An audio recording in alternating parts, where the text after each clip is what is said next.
Okay. So this is April 25th, 2020 meeting, a Zoom meeting starting around 7:35 of the Easton Library Board of Trustees. Present, we have Linda, Mary Jane, Nellie, Kevin.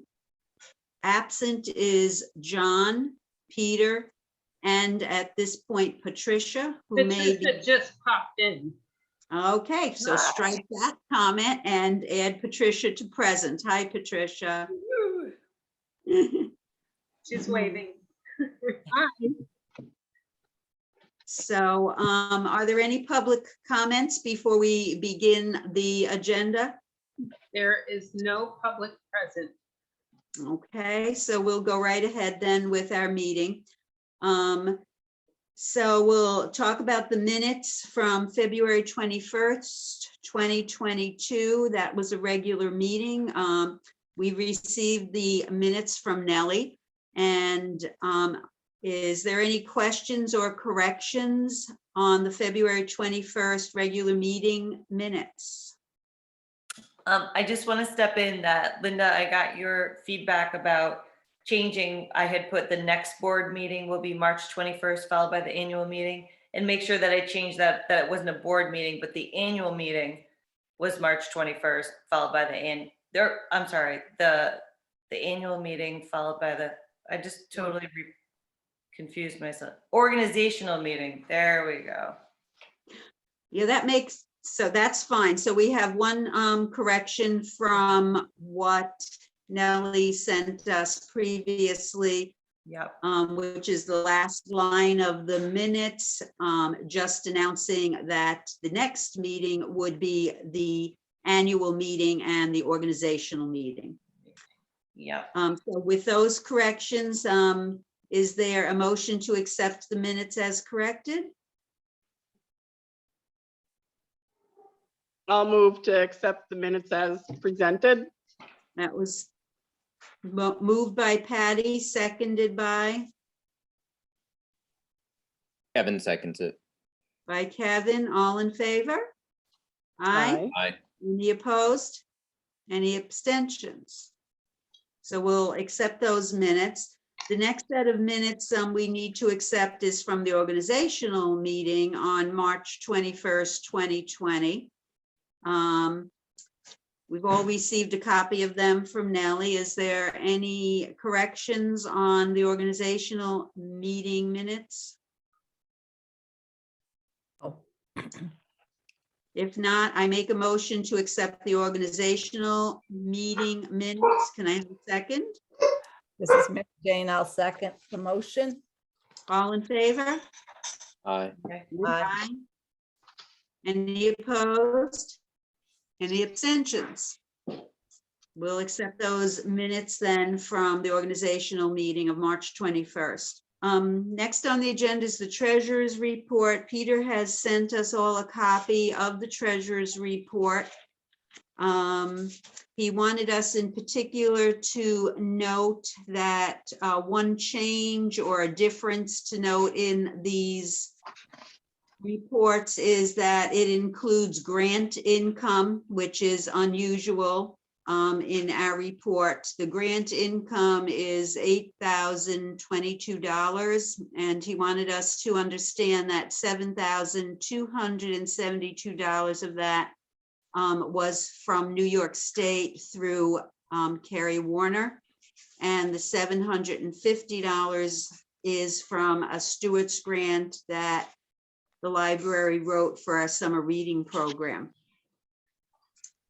Is there any discussion about the treasurer's report? Questions?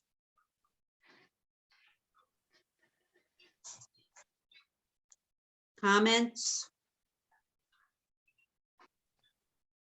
Does anybody like to make a motion that we accept the treasurer's report?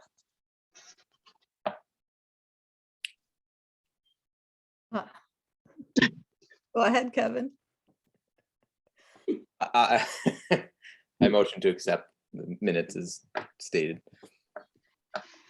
Seconded by I'll second that motion. Mary Jane, second. All in favor? Aye. Aye. Any opposed? Any abstentions? So we've accepted the treasurer's report as presented to us in written form by Peter. Moving on to the president's report, I just want to make sure everybody's aware that the annual SALS meeting this year will be again on Zoom. It will be May 16th at 7 o'clock. I'm wondering if you got an individual email with that invitation. Did all of our trustees get that? Yes. We got it today. Okay, We got it separate. Jennifer forwarded it to us, but we also, I think, at least I'm assuming everybody got it. okay. Kevin, how Everybody about you? Did else you get one? I did not think that I got one. I don't see one in my email, but I'm checking my junk mail. Right. Okay. No, I Um, don't have one. I don't think I got one either. And I haven't checked my emails. and I don't got trust. the executive order email today about the Okay. meetings, but Right. I didn't get one Hmm. about that. Kevin, did the executive order come from Jennifer forwarded to you, or did it come directly from Sal's? Can That you tell? can tell that came from Jennifer. Okay, so then I'm wondering if, Jennifer, I'm wondering if we need to add Kevin's name to the official trustee list for Sal so that he could be listed on all their emails. I did that. You did, so maybe they haven't updated it or some reason he's not getting them yet. I did that. I did get something on about the meeting on the 15th or 16th, the 16th. Oh, I guess. yeah. You did. Okay, very good. That's the one I want to make sure everyone gets. So for those of you who are newer to this, every year Sal's has an annual meeting. There are trustees to the Sal's board. They come from the various counties and sections that Sal services. There are 2 open seats right now. So at that meeting, the nominating committee will nominate 2 different people, one from each of the 2 areas that have an open seat. In addition, there may be nominations from the floor. So one of the things that happens at that meeting is they vote for a trustee. In addition, we usually have a speaker. I believe there will be a speaker on Zoom this year as well. We usually go somewhere and have a really nice dinner and get to sit with people from different libraries, different trustees from different libraries, and visit with them and find out what they're doing in their library. So it's social as well as educational evening, and we get to meet other people who are in other libraries. So we usually enjoy it. Of course, with COVID, things have changed, and this one will be held on Zoom. They made that decision about 2 or 3 months ago when they had to decide if they were going to book a restaurant to have it or whether COVID might be too strong at this point to make people uncomfortable about a dinner together in a room with 100 people. So they've decided to do it by Zoom. So if you can join, I think it would be informational for everybody. And also they will want our vote and our numbers of people attending. So if you can join on May 16th on Zoom, put that on your calendar at 7 o'clock, and in about 2 weeks, they'll send us another link through our email. And we'll be able to Zoom in. That's all I have for my presentation. I was just gonna add, Linda, that last year, I remember how they did a call out and they wanted to know who was there from each library over Zoom. So it's always good to have representation. It is. And in addition to that, I do know the speaker is usually very informative, and, we get some tips from them. It's good to hear them as well. So if you can attend, put that on the calendar. Next is our director's report from Jennifer, and Jennifer has emailed us her notes for the last couple of months so that we can see what's been going on in the library, and she's going to highlight a couple of points here at the meeting that she wants us to be aware of. In addition to that, if anyone has any questions for her, this would be a good time during her director's report to ask. Jennifer, you take it over. Okay. All right, I just wanted to reemphasize that we had teams continuing to volunteer in the month of March, which was nice. We had all of our signatures were collected for the tax proposition for the spring for the Greenwich Central School, and Peter was able to drop them off to Troy Tyler. We had on March 19th at Burton Hall, we had two wonderful performers. We had Tim Walshager and Chris Carey. They put on a concert. It was an Irish music concert, and they did original folk music.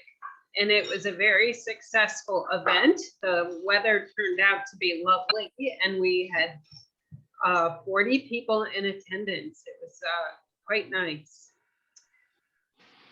Our story hour resumed in the month of April on Wednesday mornings, and Nadia Christie is instructing.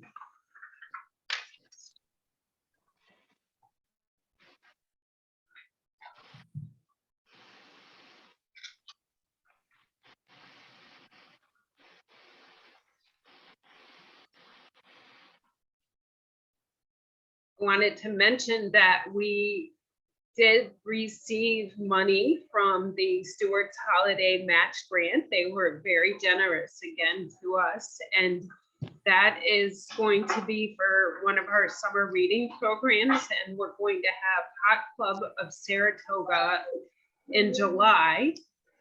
And I don't know if I mentioned, but it's going to be at Burton Hall. Hannaford sent us a little money, not much, but a little money. And apparently there is this new program that they have. It's called the Giving Tag Program. And it's shoppers at Hannaford. They chose to send money to Easton Library through the Giving Tag Program. The Giving Tag Program provides, I'm so sorry, that is my dog. Hang on. Does he see my cat? What happened? That's funny. He had something to say about it. I know. I don't know. All of a sudden she started walking around like crazy. I'm trying to take notes. She maybe could hear the dog barking.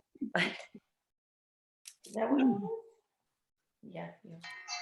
So sorry, it's dinner time, and she has this high-pitched bark, and when she wants to eat.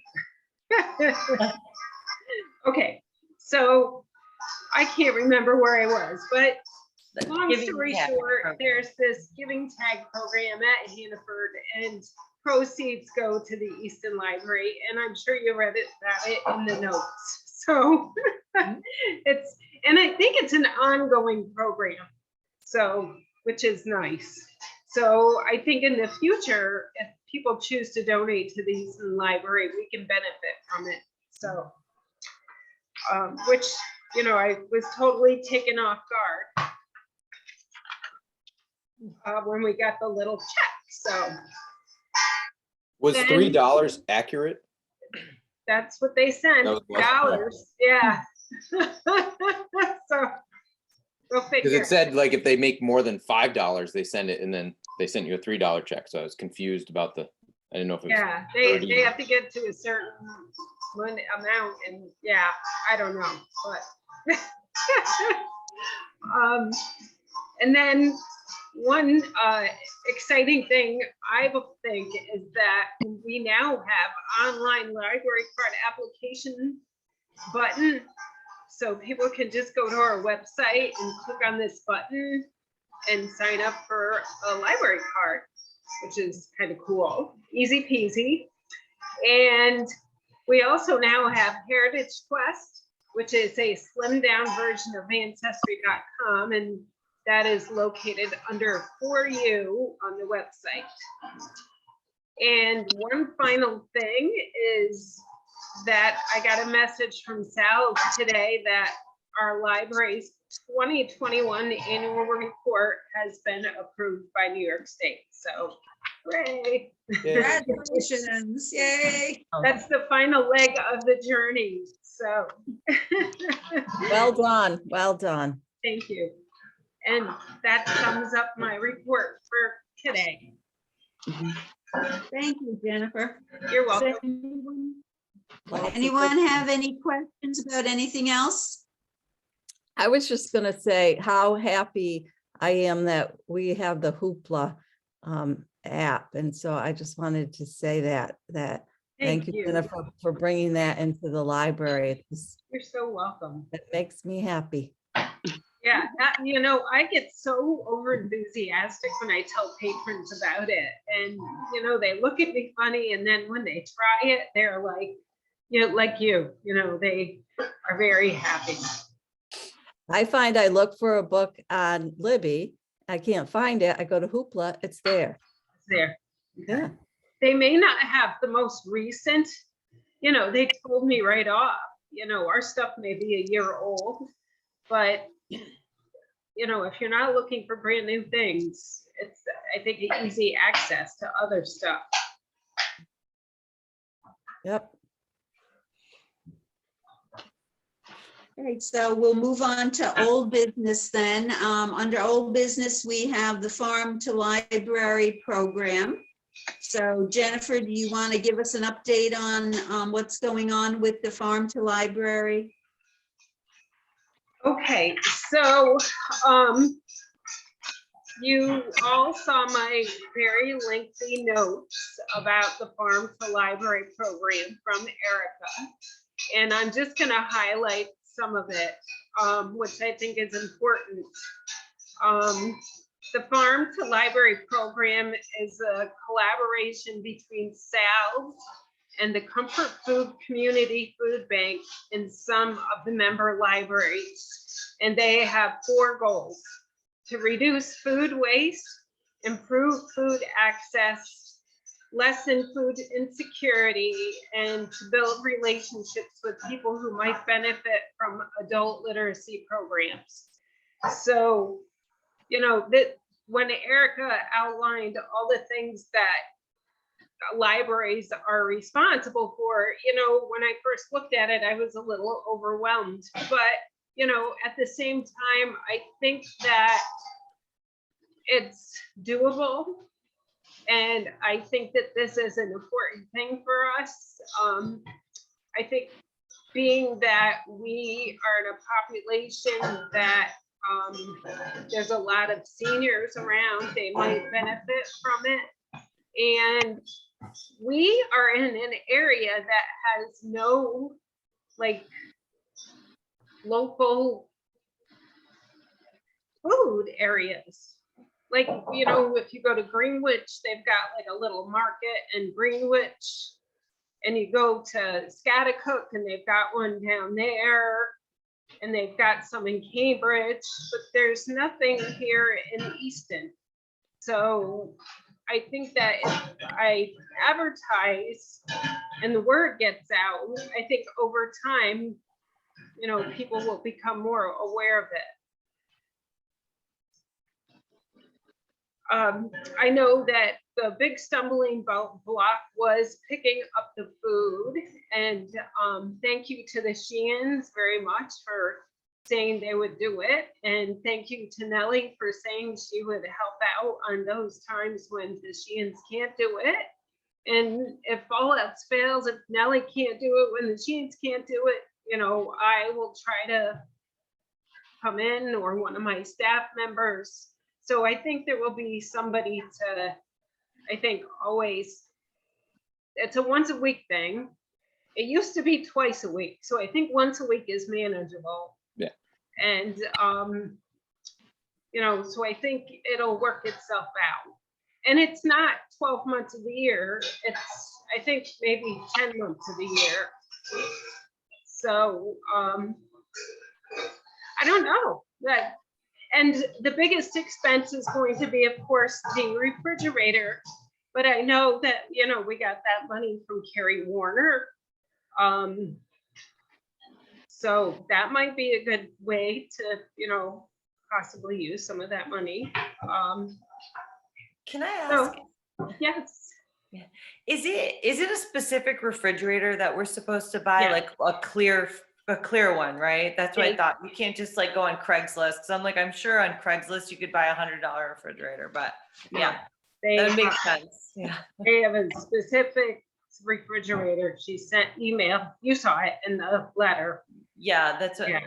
I was just wondering. I mean, it makes sense. So that way you can just quick look in it and see, you know, what's there and what's not there and everything. Yeah. So, and then the place to put it. So, my staff and I have been thinking, at first I thought I was gonna move the Briggs collection, but then I think the Briggs collection is in a good spot, and I think it would be too, it'd be right in front of the elevator, and I don't wanna do that.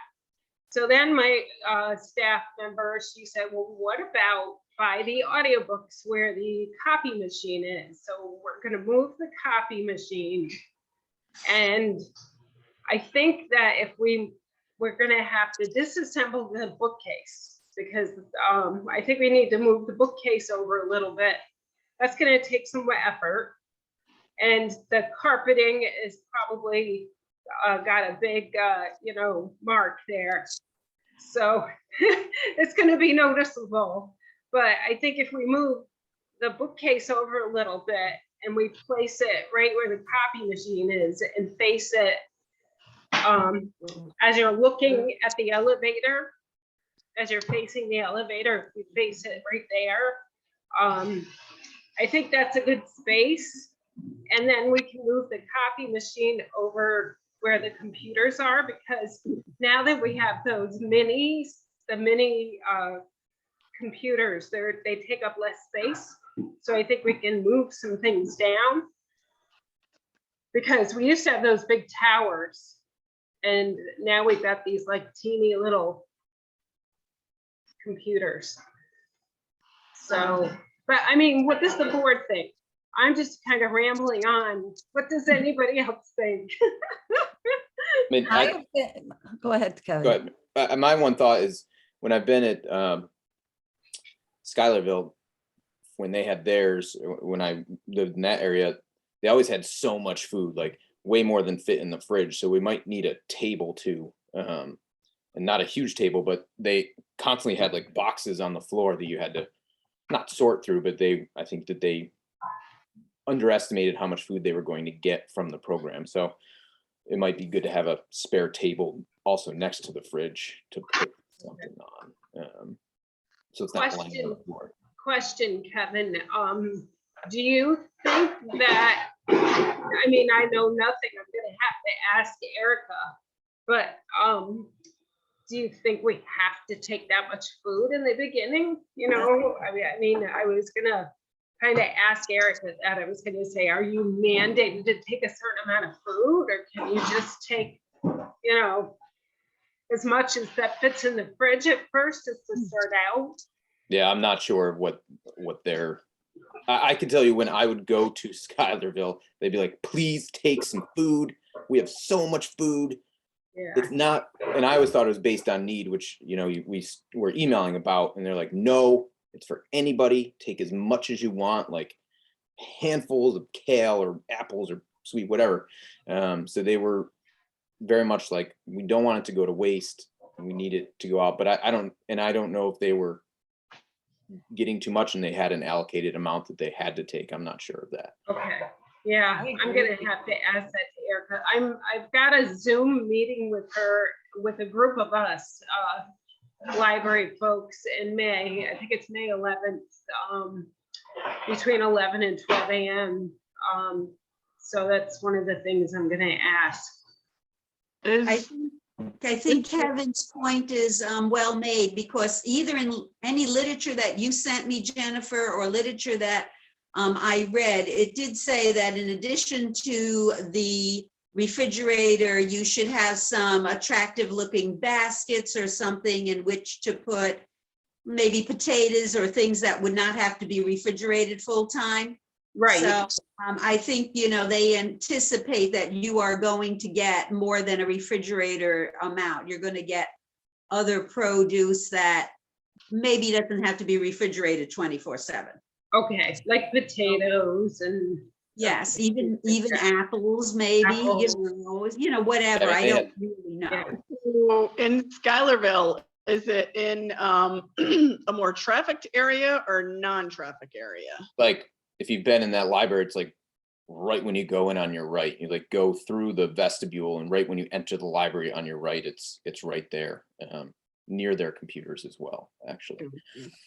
Well, I was just wondering if there's going to be additional like apples and potatoes. Is it cooler downstairs to have it outside, or? There's no place to put it downstairs.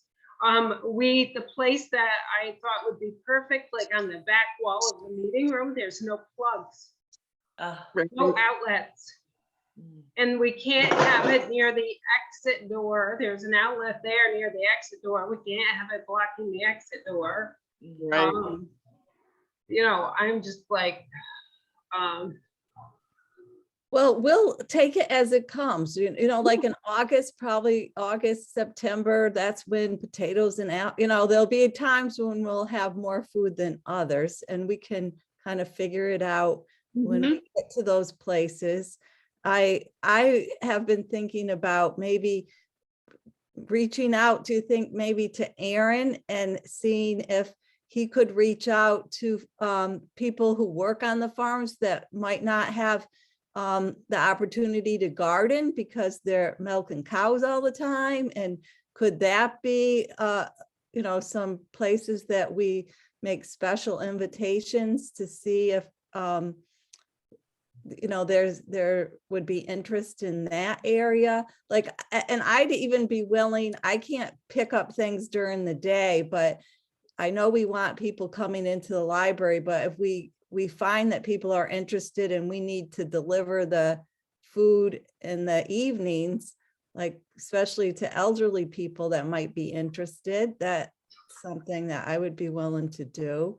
I think it's a great connection with people, especially because we're a rural area and a lot of people, might have gardened if they had time to garden, but there's some people that are working all the time, they don't get to garden. And like you said, Jennifer, there isn't a place besides Hands, like you can drive to Hands and that's in Easton, but we don't have a local stand outside of that where people could easily access fresh food.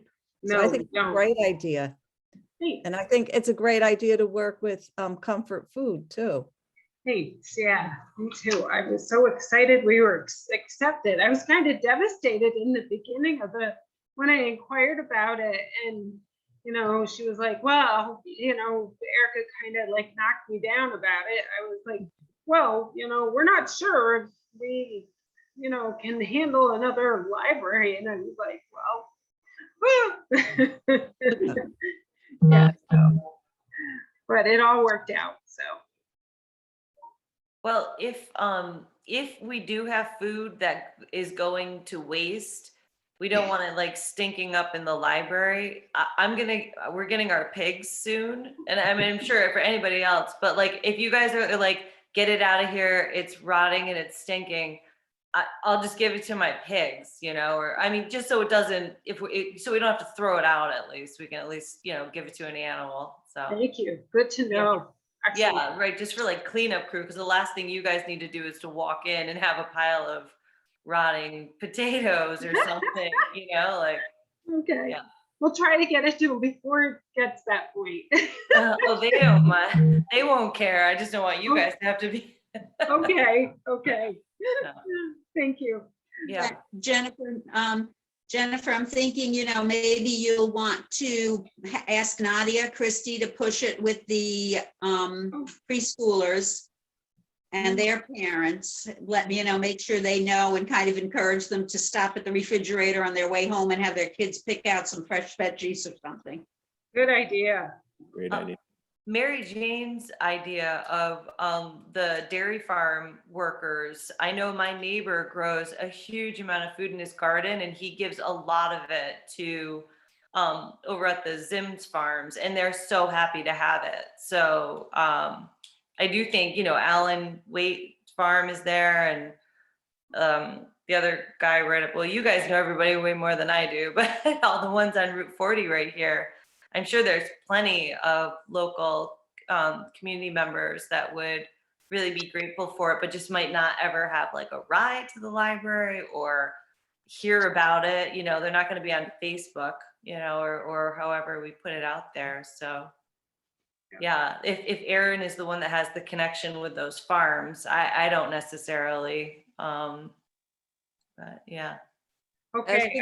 As we get closer, I can reach out to Aaron and then Jennifer, you always advertise things so well that people, people will find out. I think people will be hesitant at first, but I think the atmosphere at the Easton Library is such that you'll make people feel welcome and comfortable and participating. But I do think that they'll need to be encouraged, because I think, there'll be, as Kevin mentioned, like there's an awkwardness about it, right? Like, do you Yeah. take it or not take it? Yeah. Yes, Yeah, and I think like we had said, it's not need-based, Mhm. but it's perceived that way just because. But to kind of push that and tell people like almost straight off, like this is not a need-based thing. Like unless you are wanting to have potatoes for dinner tonight, you don't have any, then you need them. In that sense, but otherwise, they want anyone to take food just because it's fresh food. Maybe we could even do a cooking program, Yeah, Be a great idea. Yeah. cooking program. Yeah. Gotta find a chef. Call on that cooperative extension people. Oh, that's Mhm. right, cooperative extension, yes. They're Jennifer, hand in hand, yes, yes. did they give you a timeline of like when we were supposed to start, or it's just like we get the fridge and then? Yeah, it's basically, I think she said, tell her, it's in this email. I think she said, Oh, she said, let us know when you'd like to begin. yeah, I think she said, let her know when we want to begin. I think it's just order the fridge and then, so I need, you guys to say, it's okay to order the fridge. If that's what you'd like to do. Oh, So. Do we I think we kind of approved this a long time ago when we told you to go ahead and investigate it. And so if you want a more official vote, we can certainly do that, Jennifer. Linda, I looked back at those meeting notes and it did not, there was nothing about approval. It just said that more information will be following. Yeah, it was not very detailed in what we said about the farm to library program in the notes.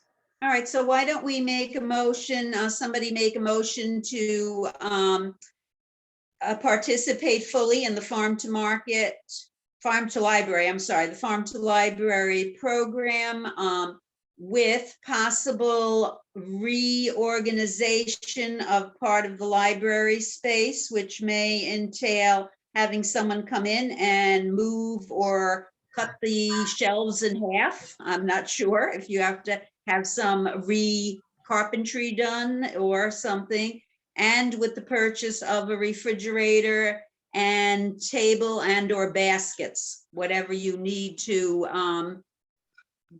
get set up so that we can start receiving food. Thank you. Good. That's So perfect. can I have somebody make a motion like that? I motion to do exactly what you just said, Linda, because that was, I wrote it all down here.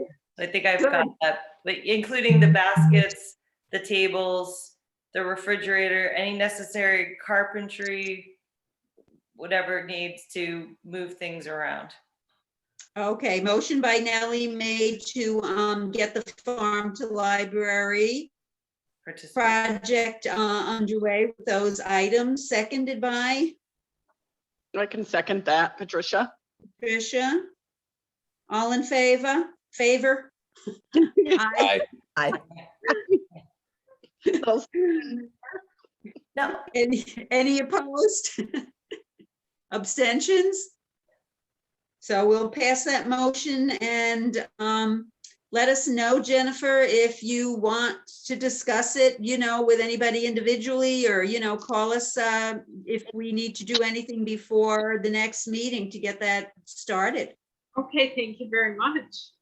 can, Thank you. can I just, I know Peter's not here, but I thought I remembered us saying that if Jennifer needs to spend a dollar amount, was it up to $500? $600. 600, okay, that she does not need to get board approval to do that. So, I mean, yes, we long as approved here the it's- baskets and everything like that, but if you in the future want to buy a basket or a thing like that, right, it's up to $600. As long as it's in the budget, so as long as there's a budget line that says, Oh, for book. that. so in the budget, she has X amount of dollars for the year to spend on books. So if she wants to spend $500 in books this week, she can go ahead and do that. If it says library repair under our budget and it's budgeted for X amount of dollars and we have a broken window and she needs to spend money to get a new pane of glass and it's within that range of $600 or less, she can go ahead and do it. So Okay. yes, Okay, but so like refrigerator, there's not a line for refrigerator, right? There- Unless, yeah, unless we consider it a program. So Program. we have money for programs, which are usually cultural events or entertainment, but we can stretch this is a program. So like if we Sure. wanted to say it was a program, and if we wanted to use that program money for it, we could take it out of there. got But it. if we want to use this as a special event, we could then, like she said, use Carrie Warner's New York State grant money for it, because that money's not earmarked for anything yet in Gotcha. particular. So is that something that Jennifer decides, or do we have to decide that right now as well? Do we need Peter here to do that? I just want to make sure, because I want to make sure that the minutes, that I have it down accurate, Right. So Jennifer, I'm going to ask, do you want to use program money for this? That's really, that would be the difference, I think. Well, this refrigerator is going to be over $1,000. Mhm. So we have spent from our program budget already about $300 or $400. So that's going to, and I think our program budget for the year is about around 2,000. I don't have it right in front of me, but I'm just Oh, going jeepers. from memory. It's Okay. around 2,000. So So I think the better thing to do is just to approve this motion as is. And then Peter at the next meeting will tell us that he's either moved, he's designated money from Carrie Warner's grant towards it, Right. or he has moved money and we can vote to move more money at any time during the year from one line to another.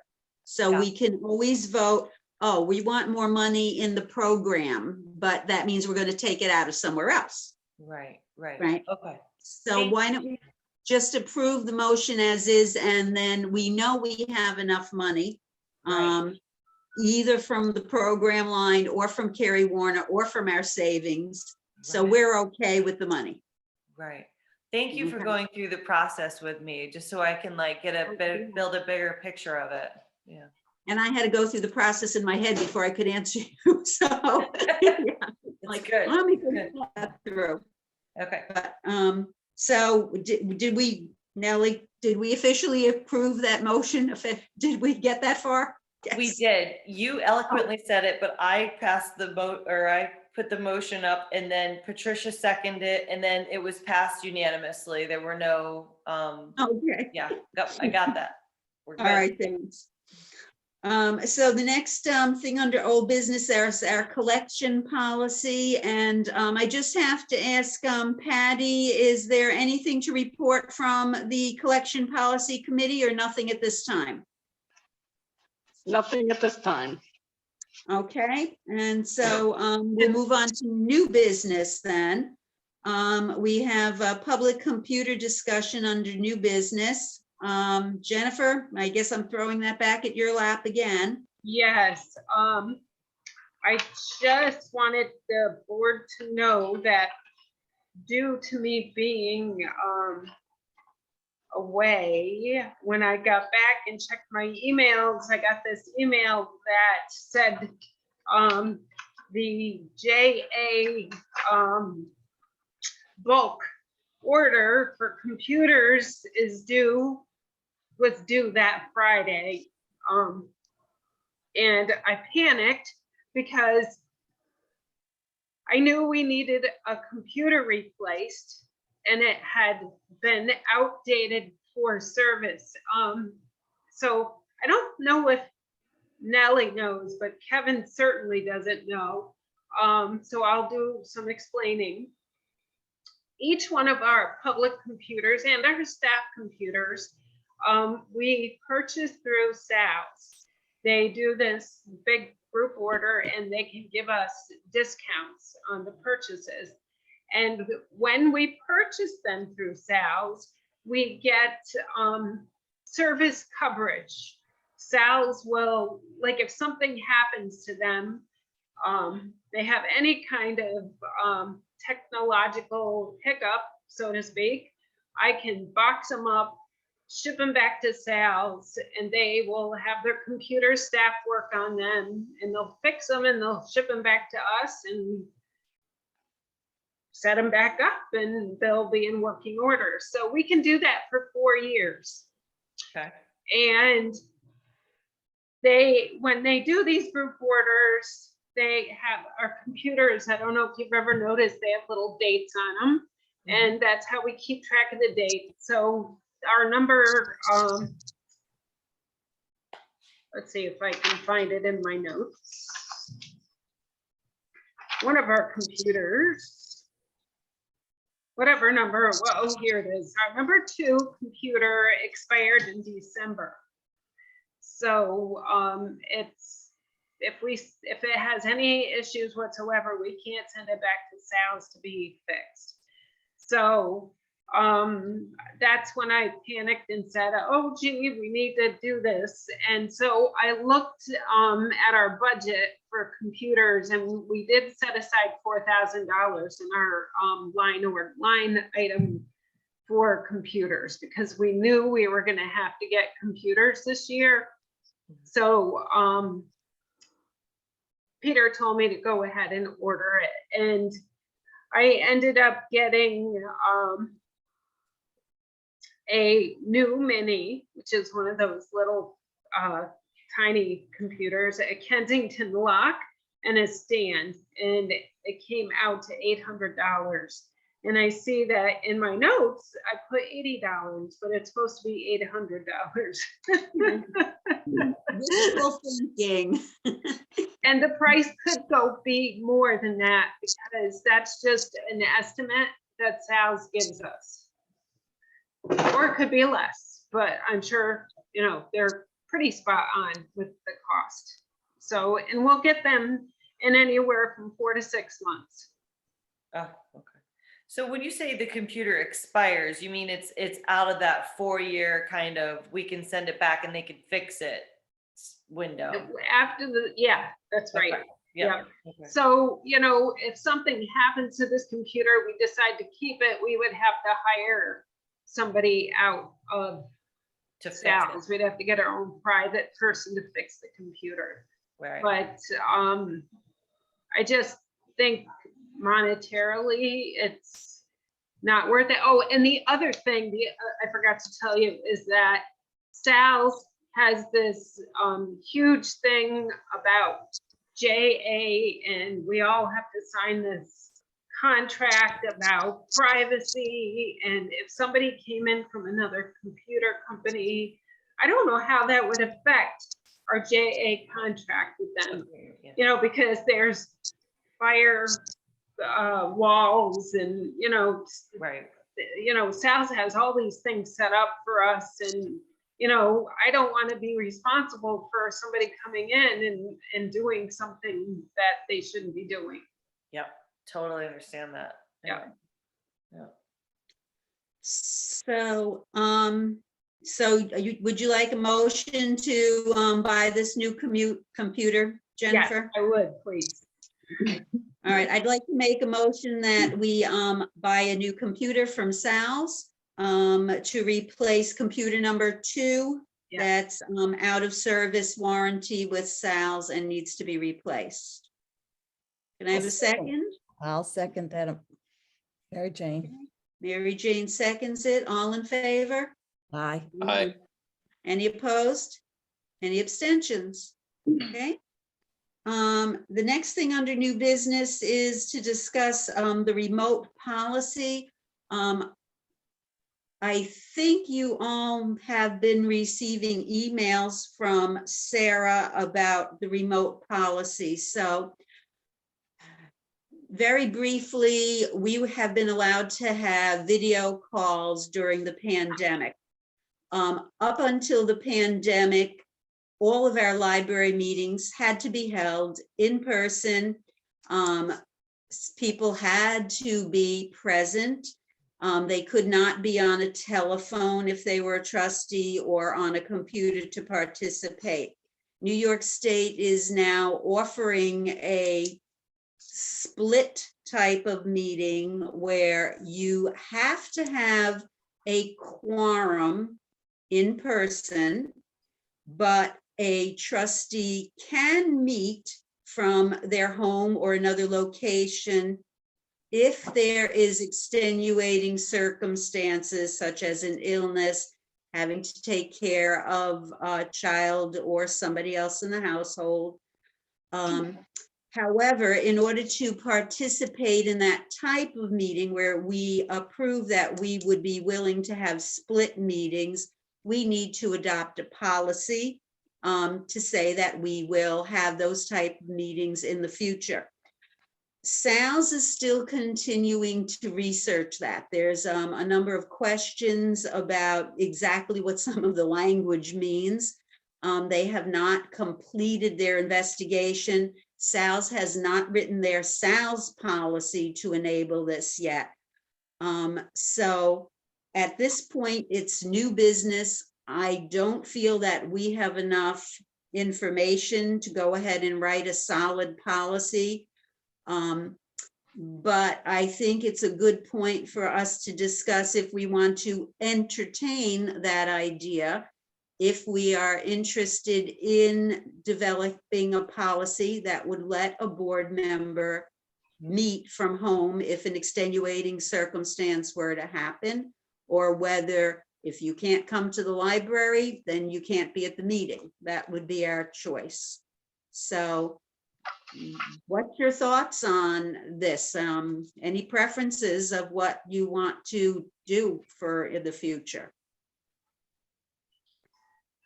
Well, I mean, I don't know, but for me, honestly, I think of you, Jennifer, right away is what if you need to be, at your mom's house for the night and, it's a Monday night and we're supposed to have a board meeting, if you could just video in when the rest of us are at the meeting, I would totally be okay with that. But that's just the first situation that popped into my head anyway. Yeah, that's true. Yeah. That would be an interesting question to see what the system says, because, Mhm. you know, if it just covers the trustees, or could a director participate in a different, in a different way? Oh, right. I don't know if they're talking about what they're talking about in terms of, is it about the trustees? No, in terms of, is it about the participation of the trustees, or is it about the director as well? I can find that out. I tend to think, Mary Jane, it's about trustees, because this new law covers town boards as well. I don't know if you read the Journal last week. There was a huge article about people speaking on it. So I read the Eagle about the, Eagle, I always say Yeah. Journal, I mean Eagle, I'm sorry.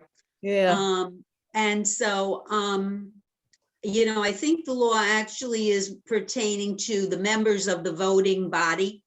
Mhm. And Jennifer's not a member of the voting body in our trustee when we vote on things. So I think they're really just talking about the town board or the trustees of a library.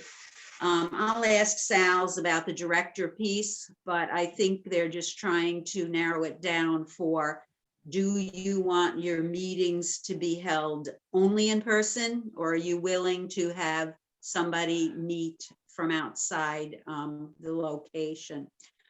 From what I agree with like Nellie's point, and but even when I was thinking about it, like, why wouldn't, especially since we meet on a Monday night, what, like, when, and Jennifer's been in the library usually on Monday afternoon, like, that Jennifer could, if she wanted to, participate from home on those settings, you know, on those, on board meeting nights. I mean, just this whole, you know, the pandemic has just opened up all sorts of different types. So my first thought is, why wouldn't we make a policy so that we could keep some of those options open?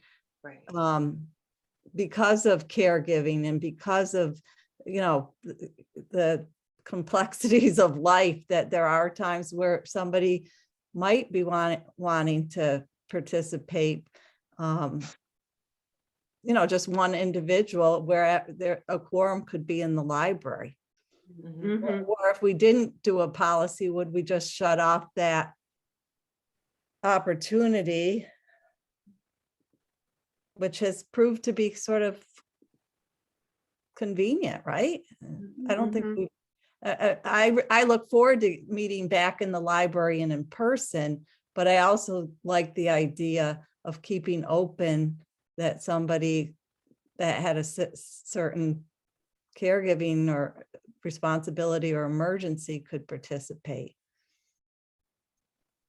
What So do you think, Kevin? Do you have a strong opinion either way? I do. I mean, the other swing is like you just can't participate. Like, so you either, I mean, I live next door to the library, so it's hard for me to be like, I can't make it there. But but it would just be like tonight, like Peter couldn't come in, right? So we'll just be like, all right, you're just not part of it tonight. Like, you know, we're gonna have a physical quorum, so why wouldn't it be okay for people to Zoom in if that got them at least to participate in some way, so we could have their opinions on top of our own of the physical quorum? And that, I don't think it makes sense to not allow people to do it if for some reason they're not allowed to be there. It would just, you're just eliminating them entirely instead of letting them have an opportunity to participate in some way. Right. I agree. I think it's a good idea. And from what I was told by the Sal's emails we got, the person who is not physically present doesn't count as a quorum, but they can participate in the vote. So they also can vote at the meeting. which was different than what I read in the Eagle recently, which was a discussion, but they might have misunderstood, or I don't know. So I'll go by what Sal's tells us, because they are having our lawyers look into it to make sure that we understand, the full ramifications of it. I think it's a good policy. I just wanted to see what our trustees felt before we started investigating and trying to write a policy for us. So if we're in favor of looking into that policy, we'll wait for Sal's to put out some more information, and then we need to enact that before, I think June. I think it's before June. It has to be June 8th or something. So. All right. So any other conversation about the remote policy? Okay, I guess we're done being remote then, so we can set up our next meeting date. Jennifer, preference for our next meeting date? Oh, let me get my calendar out. Let's see. Okay.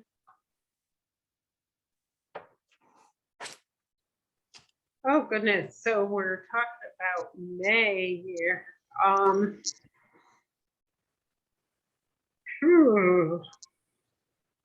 So do we want to go into June since we want to go to, May has, That's 5 Mondays. that's 5 Mondays, yeah. Is there anything, Jennifer, that we have to vote on that's coming up that you have to have approved? Any thing? Oh, Nothing good to- golly. I finally feel like I'm getting my head above water. I'm finally looking at projects that I want to get accomplished now. I'm like, yes, I think, I can do stuff. Do you want to do the 30th of May? Oh, that's right. That's the day before the holiday, isn't it? That is Memorial Day, isn't it? Oh, that is Memorial Day. That's right. Memorial Day is on a Monday. Oh, so it's either the 23rd or the 6th. What's everybody prefer? I can't do the 23rd. Okay. So the 6th? May That 6th? sounds good. Okay. Isn't it June 6th, right? June Yeah. 6th. June 6th. Okay, that sounds great. June 6th, 7:30. I cannot recall the date when the extension for Zoom meetings has been extended May to. 15th. All right, so June 6th may have to be an in-person meeting, depending on whether they extend it again or not. Shall we wait to announce that after we hear what the government does? I think we should, yes. Okay. Okay, so June 6th at 7:30, in person or Zoom to be determined by, I guess, the legality of it as well as the number of COVID cases in the county. And so can I have a motion to adjourn? I will motion to adjourn this meeting. Thank Patricia? you. Patricia, thank you. Seconded by Kevin seconds it. Kevin, all in favor? Aye. Aye. Any opposed? Any abstentions? Okay, so we are adjourned until June 6th, and the recording may stop.